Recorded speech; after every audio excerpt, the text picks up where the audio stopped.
अब जैसा मैंने आपको बताया कि 13 डे पे जो FSH LH सर्ज होगा उसकी वजह से ये ग्राफियन फॉलिकल रप्चर हो जाएगी और रप्चर होने की वजह से इसमें रखा हुआ सेकेंडरी oocyte रिलीज होकर ओवेरी से बाहर जाएगा। तो पहले तो ये जानते हैं कि FSH LH सर्ज की वजह से रप्चर कैसे होती है। FSH LH में से भी जो LH सर्ज है, स्पेशली अगर उन दोनों में से भी बात करूं तो LH सर्ज का इंपैक्ट इस फॉलिकल पे ज्यादा आएगा जिसकी वजह से रप्चर होगी। तो एक तो इस सर्ज की वजह से इस ग्राफियन फॉलिकल के अंदर फॉलिकुलर फ्लूइड का सिक्रीशन इंक्रीज हो जाएगा कि ये जो सिक्रेटरी नेचर थी ग्रेनुलोसा सेल्स की, अब इनसे और ज्यादा क्वांटिटी में फ्लूइड सिक्रेट होगा जिसकी वजह से अंदर फ्लूइड भरता जाएगा। जैसे एक बैलून है, अब बैलून के अंदर हवा भरते जाओ और फाइनली वो क्या हो जाएगा, रप्चर। तो इसी तरह से यहाँ पर अंदर क्या भरता जा रहा है, फ्लूइड। इसकी वजह से इंट्रा फॉलिकुलर प्रेशर क्या होता जा रहा है, रेज होता जा रहा है। इस वजह से अब ये फॉलिकल रप्चर होने वाली है। लेकिन अभी एक स्ट्रक्चर है जो इसको रप्चर होने से रोक रही है और वो कौन है, इस फॉलिकल के चारों तरफ एक टफ लेयर है जो कोलेजन फाइबर से बनी हुई है, थीका एक्सटर्ना। तो अब इंट्रा फॉलिकुलर प्रेशर बढ़ चुका है लेकिन अभी वो इसको रप्चर होने से रोक रही है। तो उसके अरेंजमेंट भी कौन करेगा भाई, LH सर्ज। तो देखो LH सर्ज की वजह से ये जो पेरिफेरल ग्रेन्युलोसा और थीका सेल्स हैं इनसे रिलीज होगा कोलाजिनेज एंजाइम। क्या रिलीज होगा, कोलाजिनेज एंजाइम। ये कोलाजिनेज एंजाइम इस कोलेजन से बनी हुई इस थीका एक्सटर्नल लेयर को क्या करेंगे, डिसॉल्व करेंगे।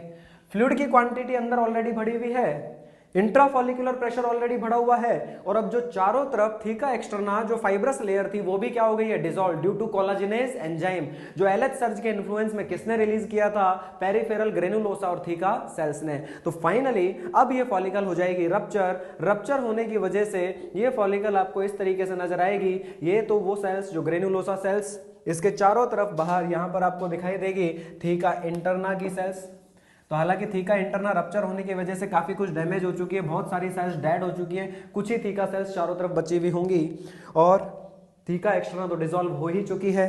तो अब मैं इसको क्या लिख सकता हूं, this is ruptured Graafian follicle और ये यहां से रिलीज हो गया है सेकेंडरी oocyte। इस सेकेंडरी oocyte के चारों तरफ क्या प्रेजेंट है, जोना पेलुसिडा, क्योंकि प्राइमरी oocyte जो था उसी पर जोना पेलुसिडा बन चुकी थी लेकिन अब वही प्राइमरी oocyte क्या बन चुका है, सेकेंडरी oocyte। तो वही जोना पेलुसिडा सेकेंडरी oocyte के चारों तरफ भी कंटिन्यू होगी। यहां से एक कंट्रोवर्शियल पॉइंट है वो भी क्लियर कर देता हूं कि एनसीईआरटी के अंदर लिखा हुआ है कि zona pellucida is formed by secondary oocyte, जो थोड़ा सा गलत है, बहुत क्लियर कट ये पॉइंट गलत है। तो इसको हम मान के चलेंगे। सीधी सी बात ये आती है कि ठीक है secondary oocyte is surrounded by zona pellucida, ये स्टेटमेंट ठीक है कि सेकेंडरी oocyte के चारों तरफ भी जोना पेलुसिडा कंटिन्यू है, it is surrounded by zona pellucida, लेकिन फॉर्म्ड बाय सेकेंडरी oocyte गलत है। इसलिए आप लोग इस बात को ध्यान रखेंगे कि जोना पेलुसिडा फॉर्म किसने करी है, प्राइमरी oocyte ने। वो तो अर्ली फॉलिकुलर स्टेजेस में ही, जब वो प्राइमरी फॉलिकुलर स्टेज में प्राइमरी oocyte रखा हुआ था उसी टाइम उसके चारों तरफ क्या बन गई थी, जोना पेलुसिडा। तो अब ऐसा थोड़ी ना कह सकते हैं कि सेकेंडरी oocyte ने जोना पेलुसिडा बनाई है, नहीं, हम ये कहेंगे जोना पेलुसिडा तो प्राइमरी oocyte ने ही बना ली थी, फॉर्म्ड बाय प्राइमरी oocyte, लेकिन वही जोना पेलुसिडा सेकेंडरी oocyte पे भी कंटिन्यू हुई है क्योंकि प्राइमरी oocyte ही किस में कन्वर्ट हो गया, सेकेंडरी oocyte में। तो उसके चारों तरफ वाली जोना पेलुसिडा भी यहां पर अभी भी इंटैक्ट है। तो इसका मतलब हम ये कह सकते हैं, what is correct statement about secondary oocyte, कि secondary oocyte is surrounded by zona pellucida but this zona pellucida is formed by primary oocyte। चलिए उसके अलावा आप एक और बात देखिए, ये सेकेंडरी oocyte कहां रखा हुआ था, ग्राफियन फॉलिकल के कौन से जोन में, क्यूमुलस ओफोरस जोन में। और क्यूमुलस ओफोरस किससे कंपोज था, फॉलिकुलर या ग्रेन्युलोसा सेल से। तो जब ये सेकेंडरी oocyte रिलीज होता है तो कुछ फॉलिकुलर या ग्रेन्युलोसा सेल्स जो हैं इस सेकेंडरी oocyte के चारों तरफ चिपकी हुई यानी अटैच्ड रह जाती हैं और इसी ग्रेन्युलोसा सेल से बनी हुई लेयर को बोलते हैं कोरोना रेडिएटा। तो एक बात समझे कि अब जो ये सेकेंडरी oocyte फाइनली ओवेरी से रिलीज होता है, इसके चारों तरफ टोटल कितनी एग मेम्ब्रेन्स हो गई हैं, 2 एग मेम्ब्रेन्स। एक तो एसेल्यूलर ग्लाइकोप्रोटीनेशियस लेयर जिसे बोलते हैं जोना पेलुसिडा और दूसरी उसके चारों तरफ क्या हो गई है, एक सेल्यूलर लेयर। क्या हो गई है, एक सेल्यूलर लेयर जिसको हम कह रहे हैं कोरोना रेडिएटा। तो याद रखेंगे इस बात को कि ये जो सेकेंडरी oocyte रिलीज हुआ है इसके चारों तरफ टोटल कितनी लेयर्स हो चुकी है, 2 लेयर्स जिन्हें कहते हैं एग मेम्ब्रेन्स। ये जो एग मेम्ब्रेन्स हैं कितने टाइप की होती है, बेसिकली एनिमल सेक्स के अराउंड 3 टाइप की, primary egg membrane, secondary egg membrane और tertiary egg membrane. Primary egg membrane वो एग मेम्ब्रेन होती है जो oocyte या ओवम के चारों तरफ खुद oocyte या ओवम बनाता है। सेकेंडरी एग मेम्ब्रेन वो एग मेम्ब्रेन होती है जो oocyte या ओवम के चारों तरफ ओवेरी बनाती है। और टर्शरी एग मेम्ब्रेन वो एग मेम्ब्रेन होती है जो oocyte या ओवम के चारों तरफ यूटेरस या फैलोपियन ट्यूब बनाते हैं। तो अब एक बात सीधी सी यहां पर है कि यहां पर आप दो तरह की एग मेम्ब्रेन्स देख रहे हैं। जोना पेलिस्टिडा किसने बनाई थी? खुद प्राइमरी oocyte ने। तो ये कौन सी एग मेम्ब्रेन हो गई? प्राइमरी एग मेम्ब्रेन, जो कैसी लेयर है? एक ए सेल्यूलर ग्लाइकोप्रोटीनेशियस लेयर। दूसरी एग मेम्ब्रेन कौन सी है? Corona radiata. ये कोरोना रेडिएटा एक सेल्यूलर लेयर है, मल्टी सेल्यूलर लेयर है, और ये बनाई किसने है? ओवेरी ने। ऐसा क्यों कह रहा हूं मैं? क्योंकि ये जो सेल्स हैं, ये कौन सी सेल्स हैं चारों तरफ कोरोना रेडिएटा की सेल्स? ये है फॉलिक्यूलर या ग्रेन्युलोसा सेल्स। फॉलिक्यूलर या ग्रेन्युलोसा सेल्स किससे डिराइव हुई थी? स्ट्रोमल सेल से। और स्ट्रोमल सेल्स किसकी सेल्स थी? ओवेरी की। इसका मतलब कोरोना रेडिएटा किसने बनाई है? ओवेरी ने। That's why it is secondary egg membrane. तो human egg is surrounded by two egg membranes, primary egg membrane zona pellucida, secondary egg membrane corona radiata, और tertiary egg membrane human egg में नहीं होती है। Human egg में दो ही egg membrane है, प्राइमरी और सेकेंडरी। तो जब ये सेकेंडरी oocyte रिलीज होगा तो अब ये कहलाएगा एग। एक सिंपल सी बात जाने, एग का मतलब क्या होता है?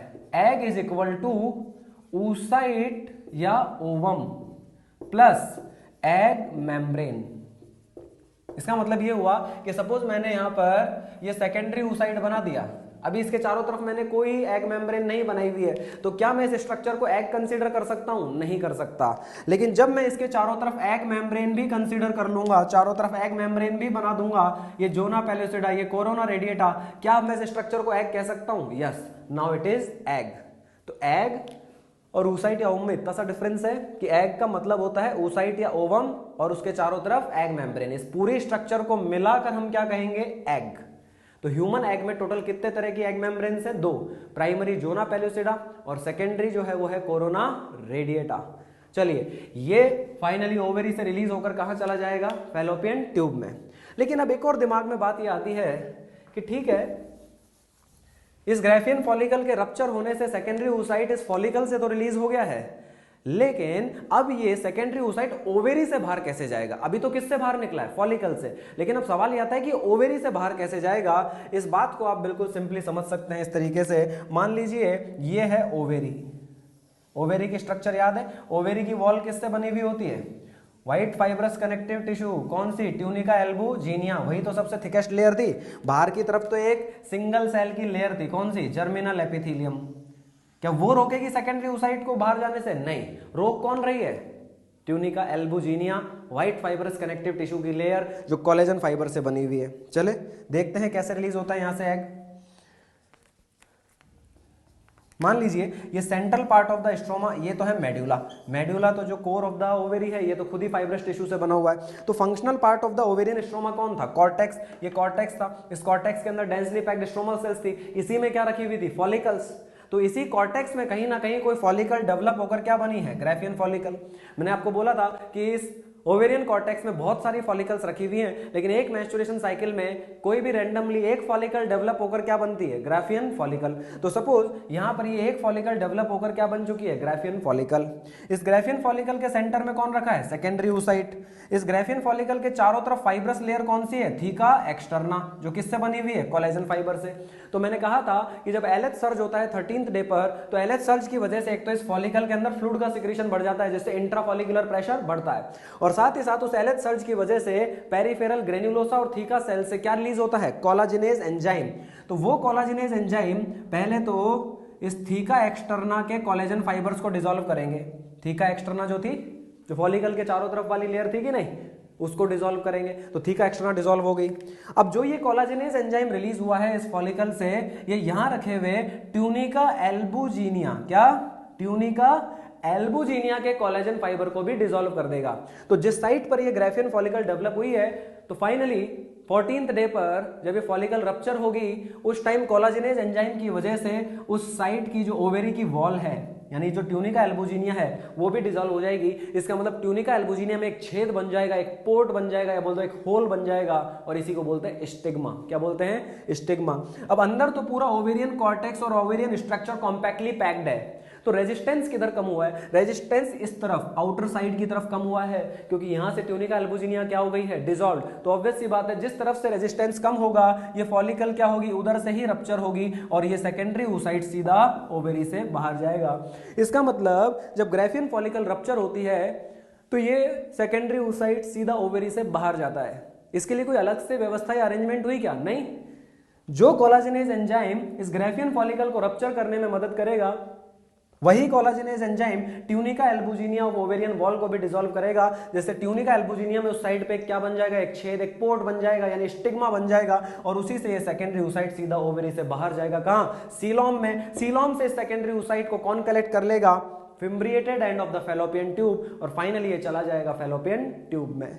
तो इस तरीके से ये सेकेंडरी oocyte तो चला गया फैलोपियन ट्यूब में। अब इस ओवेरी का स्टेटस क्या बचा है, ये कौन से डे की बात है, मेंस्ट्रुएशन साइकिल के 14th डे की बात। क्या ये फॉलिकल ओवेरी से बाहर गई है, नहीं। ये रप्चर्ड ग्राफियन फॉलिकल तो अभी भी कहां रखी हुई है, ओवेरी में। अब इस रप्चर्ड ग्राफियन फॉलिकल का क्या होगा, आफ्टर 14th डे ये ruptured Graafian follicle LH hormone के इन्फ्लुएंस में, कौन से हार्मोन के इन्फ्लुएंस में, LH हार्मोन। LH हार्मोन की फुल फॉर्म क्या होती है, ल्यूटिनाइजिंग हार्मोन। तो ये फॉलिकल जो रप्चर हो चुकी थी LH सर्ज के इन्फ्लुएंस में ही तो रप्चर हुई थी, अब उसी LH हार्मोन के इन्फ्लुएंस में ये रप्चर्ड फॉलिकल ट्रांसफॉर्म होगी, रिपेयर होगी और फाइनली एक एंडोक्राइन बॉडी में कन्वर्ट हो जाएगी, जिसे बोलते हैं कॉर्पस ल्यूटियम।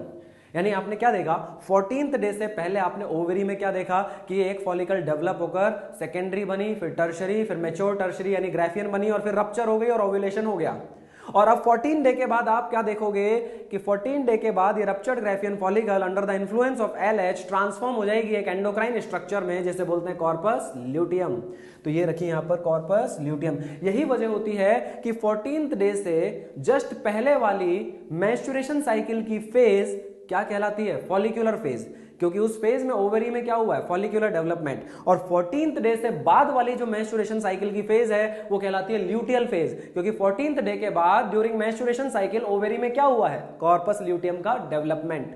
तो इस तरीके से अब ये क्या बन जाएगी, कॉर्पस ल्यूटियम। चलिए, इस कॉर्पस ल्यूटियम का डेवलपमेंट कैसा होता है ये अभी हम डिटेल में जानेंगे, लेकिन एक बात आप यहां पर ऑब्जर्व करें कि जब यहां पर ये ओव्यूलेशन की प्रोसेस हुई, आपको ऐसा नहीं लग रहा ये ओवरी डैमेज हो गई। पहले तो ग्राफियन फॉलिकल रप्चर हुई, कुछ स्ट्रोमल सेल्स भी डैमेज हुई होंगी आसपास वाली, इवन ओवरी की वॉल में क्या बन गया, एक छेद, एक पोर्ट बन गया। तो क्या ओवरी डैमेज नहीं हुई? अगर सपोज इसी ओवेरी से हर मेंस्ट्रुएशन साइकिल में ओव्यूलेशन होता रहेगा तो क्या होगा कि हर बार ये डैमेज होती रहेगी और इसको रिपेयरिंग का टाइम नहीं मिल पाएगा और इस तरह से ये ओवरी क्या हो जाएगी, कंप्लीटली डिस्ट्रॉय। इसलिए जरूरी क्या है कि जब इस मेंस्ट्रुएशन साइकिल में इस ओवेरी से ओव्यूलेशन हो चुका है और ये डैमेज हो चुकी है, तो जब नेक्स्ट मेंस्ट्रुएशन साइकिल आए तो ये ओवरी रेस्ट में रहे, यानी इस ओवरी में कोई फॉलिक्यूलर डेवलपमेंट ना हो। तो फिर कौन सी ओवरी में हो, दूसरी ओवरी में।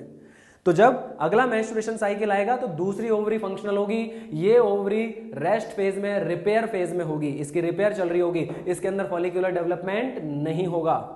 तो जब अगले मेंस्ट्रुएशन साइकिल में इस वाली ओवरी से फॉलिक्यूलर डेवलपमेंट होकर ओव्यूलेशन होगा तो इस बार ये क्या हो जाएगी, डैमेज हो जाएगी। तो जब उससे अगला मेंस्ट्रुएशन साइकिल आएगा तब तक ये रिपेयर हो चुकी होगी, तो उस बार इसमें ओवेरियन फॉलिक्यूलर डेवलपमेंट स्टार्ट हो जाएगा। इसका मतलब ये होता है कि एक मेंस्ट्रुएशन साइकिल में ये ओवरी काम करेगी, उससे अगले में ये, उससे अगले में ये, उससे अगले में ये, यानी एक मेंस्ट्रुएशन साइकिल में एक ही ओवरी फंक्शनल होती है तो दूसरी ओवरी किस में होती है, रिपेयरिंग या रेस्ट फेज में, उसकी रिपेयर हो रही होती है। तो ये भी याद रखेंगे, ओवरीज का नंबर मेंस्ट्रुएशन साइकिल में कैसे आता है, ऑल्टरनेट। तो इस तरीके से ये है ओव्यूलेशन की प्रोसेस। और अब ruptured Graafian follicle after 14th day of ovulation किस में कन्वर्ट होने जा रही है, कॉर्पस ल्यूटियम में। और ये कॉर्पस ल्यूटियम में कैसे डेवलप होती है, क्या कैरेक्टरिस्टिक हैं, ये अब हम डिटेल में समझेंगे।